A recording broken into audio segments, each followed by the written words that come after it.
Thank you for checking out Tea and a Buddy on YouTube. Please don't forget to like and subscribe.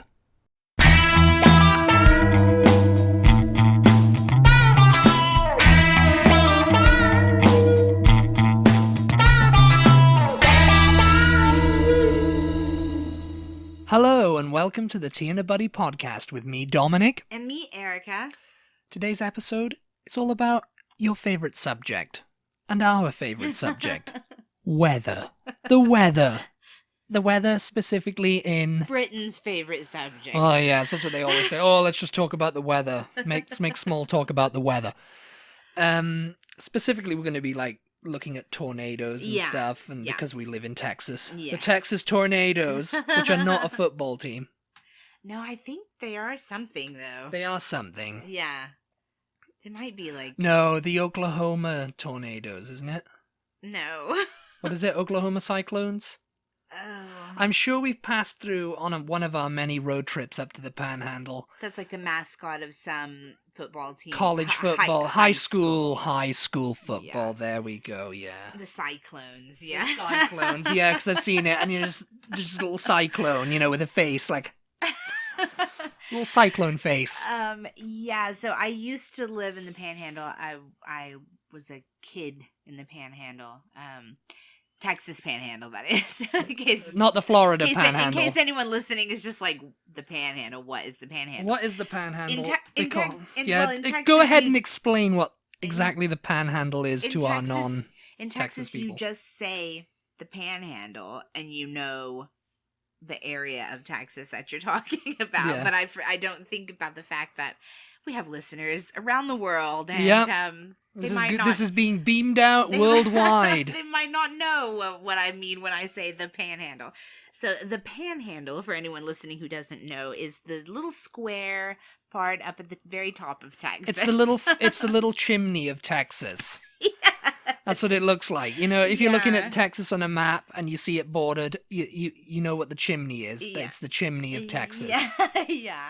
And it kind of is, really, because there's a lot of plants up there and everything, isn't there? You know, like that pump out like power choo-choo. plants and not plants like trees. Yes, and bushes. power plants, not plants like trees and bushes. There aren't a lot of trees up there. There aren't a lot of plants up there, but there are a lot of like chemical and nuclear. There's a nuclear plant up there, isn't there? Yeah. But I'm not sure if the Texas Panhandle is technically part of Tornado Alley. I think it is. I think that it runs all the way through the middle of the United States. Oh, I thought it came kind of like it was going like east to west. I thought that was Tornado Alley. Or does it go from north to south? Oh, no, it goes north to south. Yeah. Okay. Mm-hmm. Oh, so that explains why we get tornado warnings down here. I thought, it's coming, the belt is kind of like moving down. But it's basically like the northern part of Texas, Oklahoma, Kansas, Nebraska, you know, and then it does widen a little bit into like Louisiana and Arkansas. Yeah. So sort of like basically the same area that they call the Bible Belt is also Tornado Alley. I thought the Bible Belt was like, again, east to west. You know, we're looking at a map here, you know, just on the back of our wall. You may have seen it on our Instagram posts. You just see that like little like goes from east to west. It goes like from, you know, Alabama, Florida, and all that is, you know, and it just goes like that. That's what I thought. That's what I thought it was. No, it's like, it's the middle of the. It's the middle of the United States. Yeah, it's Middle America, as people like to say. Yeah, Middle America. Those are all basically the same things. But so since I grew up there, I have had a lot of experience with tornadoes. I've never actually been through a tornado, though. Yeah, you've never been in the middle of one. No, I've never had one actually come through and wipe out anywhere I've been or anywhere any of my family has been. Yeah, I've been close, and we can get to a little story time about that after a while. But after a brief interlude, but they don't really have tornadoes in Britain at all, do they? Actually. I did some research. I have a little fact right here to read. I have a little factoid right here. Let me just read you something right here. In 2015, scientists at the University of Manchester mapped the UK's tornadoes and estimated that the area from Berkshire into London had the highest likelihood of a tornado, 1 every 17 years. Now, the UK gets an average of 30 to 50 tornadoes a year. Oh, really? They're so small, though, that they don't have much impact. But I think the biggest one was in Birmingham in 2005. And maybe they don't even... Do they even, like, touch the ground, or they just, like, come out of the clouds? Well, I mean, I think that's the criteria is they've got to touch the ground, so they do make landfall somewhere. Right. I think they call them something else if they just the spin out of the clouds. Cyclones, I think. And there's like dust devils as well, isn't there? That's what they call. Well, a dust devil is basically the same sort of thing. It's like a funnel. The winds are not usually anywhere near what a tornado is, but it does create a little funnel. And we've seen dust devils. Yeah, and it just stirs. I've definitely seen one. Yeah, it just stirs up the dust and makes it spin. That was kind of crazy because I was just like, we were driving back, and I don't know if it was like I can't remember what kind of field it was. It was like maybe a cotton field? Yeah, probably. And I just saw whoosh, whoosh, going up, and I was like, is that a tornado? And they were like, oh no, it's just a little dust devil. Yeah. Like, it's not gonna... Like a little dust devil, it's not gonna get you. Yeah. It's just winds that are, like, kind of whipping the dust around, and they're not gonna, like, lift you off the ground, or they're not strong enough to No, they didn't. They just flared up for like 2 seconds, and then and that was it. So where does your information come, just in case anybody wants to go? Okay. Yeah, I looked up the BBC, and the BBC. Where is Britain's tornado alley? You asked the BBC, and the BBC told you. Yeah, the BBC told me, where is Britain's tornado alley? Well, apparently it's in the area from Berkshire into London. If you want to look that up into a map. Huh, that's interesting. On a map, I should say. So, do you know when the last time there was ever any damage caused by one? Birmingham, 2005. Oh, okay. There was damage at the that tornado lasted for around 10 minutes with wind speeds of up to 145 miles per hour. Wow. Uprooted around 1,000 trees. Wow. Injured 19 people and had a cost of around £40 million. Oh my gosh. Yeah. The strongest recorded tornado in the country struck Portsmouth on 14th of December 1810. Wow. And that had a T8, which is an F4 rating, because they're rated by the fajita system.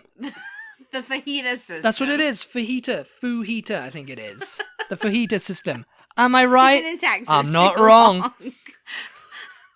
And they rated on a small fajita or a large fajita. It is fajita. It's or fajita, maybe it is. No, it is Fujita is the Fujita. Fujita, maybe. Yeah, but I like to say fajita. God. It's the fajita system. Do you people honestly see? If what you I got have a to big, live with that's every day? See a tornado come in, you're like, oh, that's a big fajita right there. That's a number 5 on the fajita scale. That's a number 5 on the fajita scale, man. Bloody mental. Oh my god, that's so weird though, because I would never... That was an F4 one though, because F5 is like the... Yeah. And you have, I looked on a map of like F5 touchdowns, and it's mostly around Texas and up. Yeah, it's like the east. An F5 tornado is where my little story time comes in. Come on, tell us all about your F5, your Fajita 5 tornado.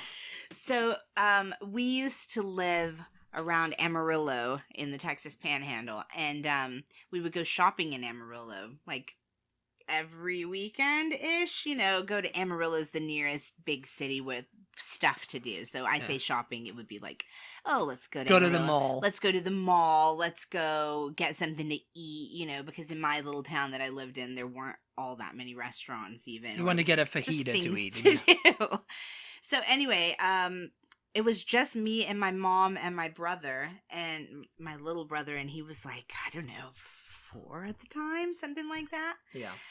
And we were actually driving back home from Amarillo, and you could see, just growing up in the Texas Panhandle or anywhere in Tornado Alley or, anywhere in the United States that has tornadoes pretty much every season, which in Texas and in America, where if you live where there are tornadoes, there's you have winter, you have some summer, you have tornado season. Yes. Like, okay, it's tornado season now, but it's just a feeling in the air. Like, if you live around these places that have tornadoes, you know what the sky looks like when one's brewing, what it feels like, what the air feels like, the wind. It's a close thing. It's just, it's something that you can't weird. really describe. Yeah, you've experienced. Yeah, we've been out right? there, and you're like, oh, it's perfect weather for a tornado, because it's like really like thick. The air is like really thick, and it's still. Mm-hmm.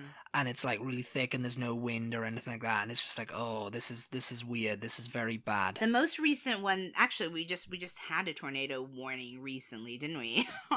on Easter. Yes. I'm going to tell them that story when you woke us up at 6 a.m. for a tornado. The phone went off. They send you alerts on your phone. We get Amber Alerts if there's been a kidnapping in the area, so you can look out for the car that, someone... And they come on the TV too, going, like they break into whatever thing, and it sounds really terrible, and it's like a dial-up modem going ding, ding, ding, ding, ding. The National Weather Service is alert for a tornado in your area. Yeah, if it was your child who'd been kidnapped, you would appreciate that these warnings get your attention. Well, the same types of warnings we have for severe weather. And so we got one at I don't know, it was about 5:45, I think. And they were like, tornado warning. I think the phone was going off, buzzing like Dominic just demonstrated. And I turned on the television, and they were like, there's there's been tornadoes spotted in your area. Everybody needs to seek cover. And immediately it was like, tornado is on the ground, it's gonna get you. They were kind of like that. It was really like, and I was just like, I'm not hearing any or anything like. Yeah, that's what Dominic said. There's no wind or anything, and I'm just like, yeah, that's the most dangerous thing, is when you don't hear the wind blowing, because it's sort of like in a hurricane, the eye of the hurricane, where everything gets calm for a little bit before the rest of it reaches you, before the other side reaches you or whatever. That's sort of what happens right before a tornado. It's where the calm before the storm comes into play. Yeah. And it's just everything's still. The wind is not blowing at all. But even more eerie, you don't hear any birds chirping. You don't hear any sort of animal sounds either, because they all can sense that there's a storm coming. There's a storm a brewing. Pretty much, yeah. But so on Easter we went downstairs, and you basically just kind of hang out until you can sort of start to hear the weather pick up. You go out there and then maybe you get a bit more serious about, okay, we got to go into an interior room or whatever, which is the under the stairs, cupboard under the stairs type thing, like Harry Potter. Yeah.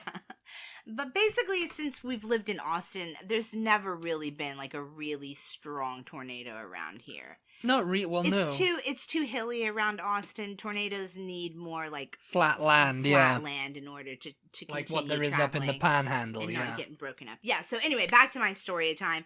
I can't remember how old I was. I remember my little brother was about 4, so I guess that would have made me about 9. I'm not sure. 1991, 92 or something. Somewhere. We're traveling back, and it's that same sort of weather. It's just still, it's hot, the air is thick, like you said. Yeah. And the sky is super, super, super dark. The trip between Amarillo and where we lived is about 45 minutes. So we could see, and in the Texas Panhandle, guys, the land is completely flat, for miles and miles. And miles and miles. And so we could see across all the land, this gigantic tornado, in the distance, and you can't really tell where it's traveling when it's kind of that far from you. I don't know how many miles it was. It was a distance, though. You could just about see it. Yeah, we could see it. So we get back into town, and my mom is like, "Who wants ice cream?" There's not a car on the road because the tornado sirens have obviously been going off and everything. Everybody's like taking cover, you know, and we stop at Dairy Queen and get ice cream before we go home. We could hear the sirens too, and it's just like, I don't know, you're just so used to tornadoes, especially at the, you know, the end of spring and the beginning of summer. Yeah. You just don't think that much about it. In the Texas Panhandle, everyone you know has like a basement or a storm cellar or something, you know. So it's just like we're gonna be okay. We're gonna know be that okay. it's We're coming. gonna get Dairy Queen. But yeah, so we got Dairy Queen. We went home. Our neighbors had a basement in their garage, and we just went over there, you know. And it turned out that particular tornado was like the biggest tornado that there had been in that area in years. 30 years. I mean, like almost a whole town was wiped out. It was an F5 tornado, which an F5 tornado, I don't know if they're always what they call a wall cloud, but basically it's so big it just looks like, it doesn't look like your traditional kind of Wizard of Oz cyclone type tornado. It just looks like a solid wall of destruction. Just basically black massive cloud. It's just absolutely huge. And yeah, I think people were killed. Most of a town was destroyed. It was like a really big thing, and here we are at freaking Dairy Queen, you know, but we were okay, luckily, and that would have been an F5 then. It was an F5, yeah, it was. There was actually a bunch of tornadoes in the area that day, but there was the biggest one was an F5, which is the biggest on the fajita scale. Vegeta Pearson scale, I think it is. But that's so... I would never, ever have thought that the conditions in Britain would ever get, like... Well, we haven't got that much land mass for a tornado to strike down. Yeah. Really. But, I mean, Birmingham's kind of... hilly there. But, you know, as I said, the biggest one was in Birmingham in 2005. Recently anyway, and that's kind of slap bang in the middle of England. So, and is it quite flat in Birmingham? I've never been there. I guess so. Yeah, I guess it can be. There's a lot of canals around there, so they can. Yeah. They've been able to dig canal trenches and stuff, you know, into the cut. Yeah. But in November 1981. In the span of 5 hours and 26 minutes, during the late morning and early afternoon of the 23rd of November, 104 confirmed F2 rated tornadoes touched down across Wales and central, northern and eastern England. Jeez. F2, yeah, and they must have been little ones just striking down in fields or whatever and then going back, and, you know, but 104 of them in one... go. That didn't cause any damage. Yeah. I mean, F2's very light, you know. Yeah, I mean, they can still, like, rip roofs off and stuff. Yeah.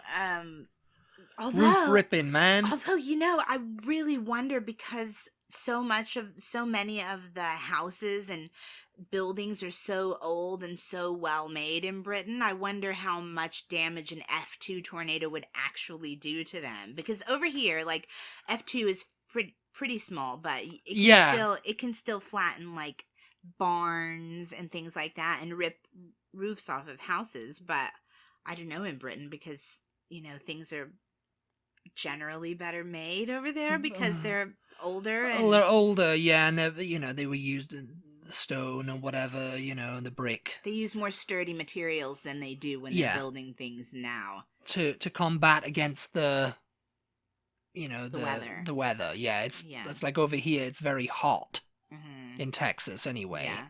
And it's just like, you know, so everyone's like, they make it kind of like cool and everything like that, you know, like cooler materials, you know, for like. Yeah, I guess. I guess you could say it's part brick. That's what most of the houses are made out of, and they part brick. Part brick and what's half brick and half siding is what we call siding, and it's like, what is siding? Is it wood? Is it particle board? What's going on here? You know.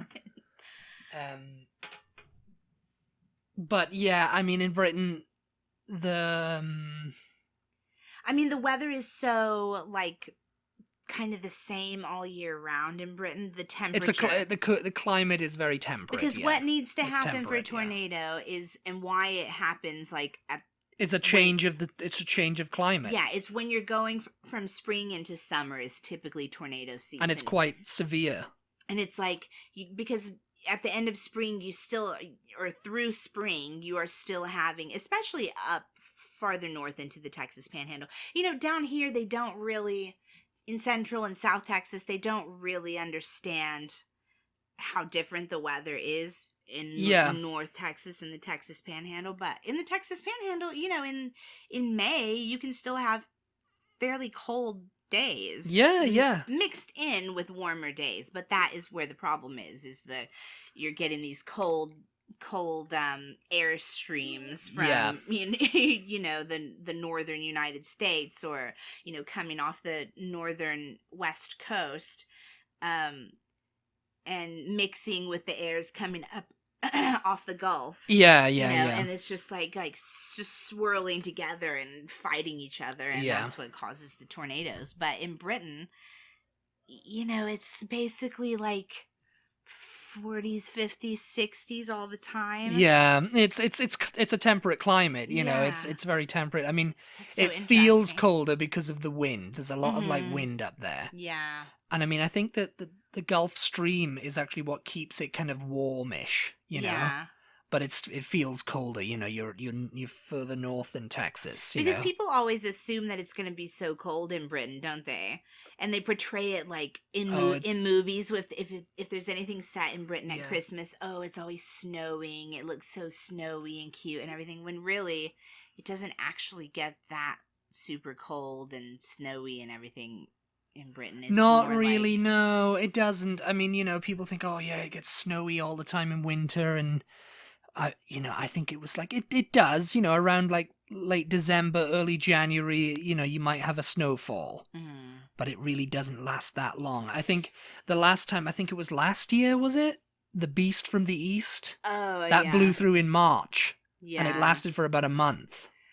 It's so... and it's talking about that. That's mainly the kind of things, that's mainly the kind of weather related stuff that Britain gets. I was just going to say, what is the bad weather that Britain gets? Because my mom and I always talk about, you can live in these tropical islands like down in the Caribbean and everything, it would be so nice, and the water's beautiful and the weather's warm and it's always sunny and everything, but then you have to live through hurricanes. Yeah, I mean, hurricanes, funnily enough, hurricanes happen, great storms happen, winds batter. The Great Storm of 1987 was classic because the BBC, I think Michael Fish, is going to go down in history as not having reported. It's like, it's not going to it's like, someone phoned in today and said was there a storm on the way, but don't worry, there isn't. And then that was like the worst storm they'd had for years, Yeah. It was like 18 people died and over 15 million trees were lost when hurricane force winds blasted through southeast England. And it was a completely new weather phenomenon called the sting jet. Okay. This powerful 100-mile-per-hour wind can literally smash anything in its path. It was the first sting jet to be documented in Britain. I love how you did Hulk smash fists. Hulk smash! Hulk smash! That's what it did. It just Hulk smashed the southeast of England, and that was it, Yeah. So that's what it feels like. So hurricanes, you guys can get hurricanes? Can get, because we can, but I think this kind of conditions have to be very right for that kind of thing, like they were in 1987, I guess. So it's just occasional hurricanes, occasional blizzards? Gale force, blizzards, yeah. I mean, I think the coldest winter in living memory, shall we say, was 1963. I wasn't alive for it, though, so I'm not that old. A record low of minus 21 Celsius was recorded, which is... I have no idea how much that is I think that's slightly below 0 Fahrenheit. Oh, yeah. I think. I'm not too sure, yeah. It might be. Yeah. And by the time this blizzard had finally blown itself out, 200 main roads were impassable and 95,000 miles of road was snowbound. Yeah, it was completely covered in snow. No one could do anything. It was so cold, and this was before I mean, people were still burning coal at that point. Yeah. You know? So I can imagine it was. I mean, those are like the two biggest things that, like, you know, people still talk about, like, oh, the 1963 big freeze and stuff, you know. I mean, we get flash floods, we get flooding. Oh, flooding. Flooding is a big thing. That's you guys' natural disaster. Yeah, I mean, we don't get many forest fires or anything like, or wildfires like they do down here. Flooding happens pretty frequently, doesn't it? Flooding happens very frequently. I think. Yeah, because I'm just thinking, oh, Britain doesn't have any like dangerous animals. Britain doesn't have any dangerous natural weather disasters. But flooding is a problem. Yeah. That can be because we have a lot of water channeling through the thing, so rivers bursting their banks, completely soaking towns and drenching. Pretty recently too. Yeah, well, it happens pretty much every year. You know, every year to some poor town. You know, I seem to think that I can remember seeing people like up on their roofs and stuff because their houses were just filled with water not that long ago. The Cockermouth flooding. Is that a river? It's a village or a town in Cumbria, I think. You guys, would you be just to interrupt you? Sorry. Would you guys be interested in us talking about some crazy place names Cockermouth in Britain? Yeah. Cockermouth in a podcast. I think that might be kind of an interesting podcast. Get yourself to Cockermouth. There's so many crazy place names in Britain. Yeah, I think we should talk about that actually. Yeah. But yeah. Anyway, the Cockermouth. The Cockermouth flooding. I remember when I went to London to get, I think it was for my visa interview to come over here.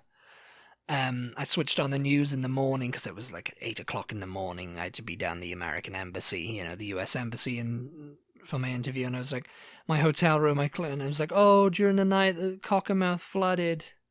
You know, and that's up in Carlisle, or up in Cumbria. Carlisle's a city in Cumbria. Yeah. And it was terrible, and you know, it was just like that's what I remember. But I do remember people saying, oh, so and so, you know, the places in Wales flooded, and they can get pretty high. You know, they can get to like almost to the rooftop. You know, the rooftops. You know, and people have to be like, you know, airlifted out and whatever. I mean, there's so many like hills, and then things are just built like. You know, I know some places I can picture in my mind houses that have like sloped down kind of entryways and stuff, and they must just completely fill up every time it floods. Yes. Yeah. Yeah, and I mean, if you live on the ground floor in one of those places, then or a basement, you're screwed. Yeah. People who live, if like London, center of London flooded, and you lived in a basement flat. Has the Thames? I know the Thames bursts its banks.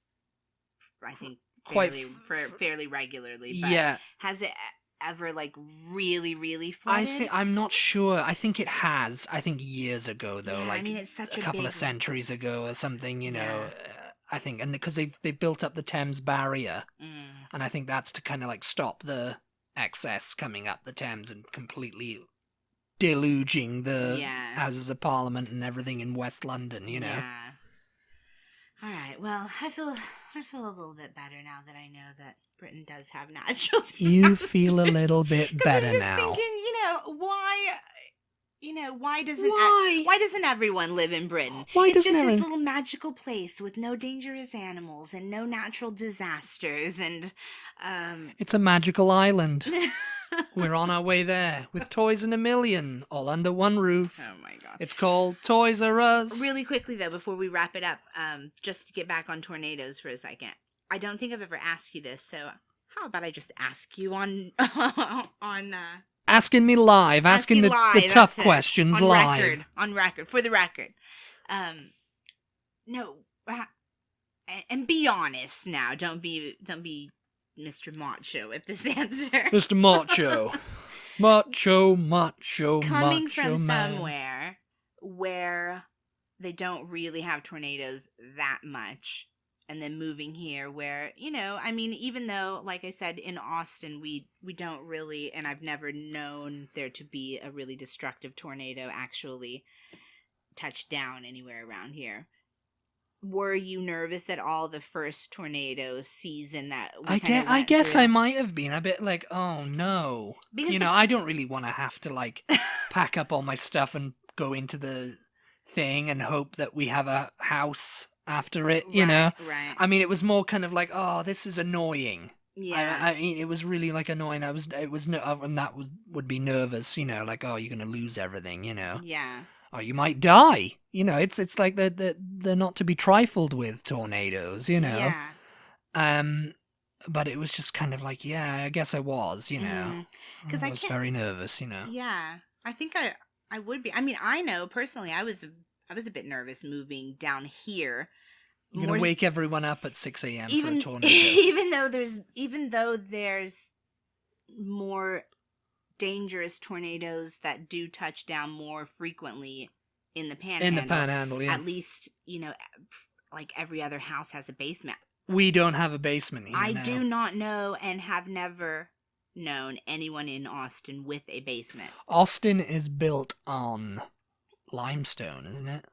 Yeah, there's a lot of limestone. A lot of limestone around. So, you know, the cost to dig through that to get a basement is monumental. It's why you don't have like an underground system too. There's a lot of natural caverns under Austin also. Yeah. So yeah, I think that's another reason. It's just like, you know, when they have dug for things, it's like, oh, we found another cave, you know. Found another cave. Just stop.